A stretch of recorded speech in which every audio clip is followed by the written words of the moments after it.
Welcome, this is Syed school of life.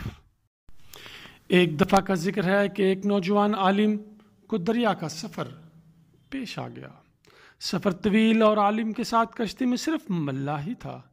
اگرچہ عالم نے پہلی نگاہ میں ہی بھانپ لیا تھا کہ ملاح کو پڑھنے لکھنے سے کبھی بھی کوئی شغل نہیں رہا، تاہم سفر کی اکتاہٹ کو ختم کرنے اور شاید اپنی علمی برتری ثابت کرنے کے لیے اس نے ملاح سے کہا، آؤ باتیں کریں۔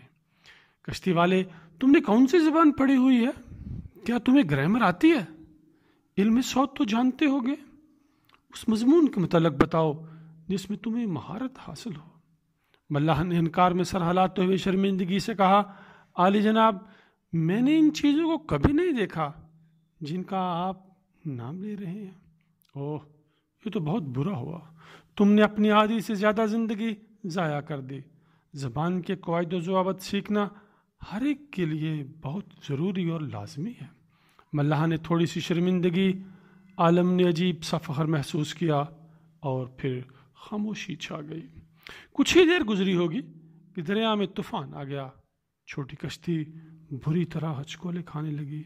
ملاح نے اپنی بہترین کوشش کی، لیکن وہ کسی صورت کشتی کو قابو نہ رکھ سکا اور کشتی ایک چٹان سے جا ٹکرائی۔ معاف کرنا جناب، حالات میرے قابو میں نہیں ہیں، میں آپ کو منزل تک نہیں پہنچا سکتا، لیکن آپ عقل مند صاحب کو تیرنا تو یقیناً آتا ہوگا۔ عالم نے چلا کر کہا، نہیں، میں تیرنا نہیں جانتا، میں تو ہمیشہ پڑھنے لکھنے اور سوچنے میں ہی مصروف رہا۔ اوہ، تو پھر آپ عالی جناب نے تو اپنی پوری زندگی ہی ضائع کر دی۔ آپ اپنی زندگی میں دیکھیں اور محسوس کریں گے کہ بعض اوقات دانائی کی عام سی بات بھاری بھرکم فلسفیانہ گفتگو سے بہتر ہوتی ہے۔ علم اور دانائی صرف وہی نہیں جو آپ کے پاس ہے، اس کی بے شمار اشکال اور رنگ ہیں، اور یہ ہر ایک کے پاس کسی نہ کسی شکل اور رنگ میں موجود ہے۔ دیکھنے والی آنکھ کا ہونا شرط ہے۔ اپنے سر پر فخر و غرور کا نکیلا تاج نہ رکھو اور کسی کو بھی حقیر تصور نہ کرو، تو یہ دیکھنے والی آنکھ بھی ایک دن عطا کر دی جائے گی۔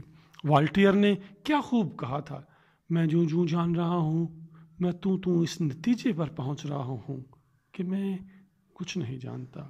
اگر آپ زندگی میں کچھ اچھا کرنا چاہتے ہیں تو پلیز اچھا دیکھو، اچھا سنو اور اچھا بولو، اور اس کے لیے آپ کو سید اسکول آف لائف کو بھی سبسکرائب کر لینا چاہیے۔ اللہ قادر مطلق آپ کے جسمانی اور روحانی رزق میں اضافہ کرے، آمین۔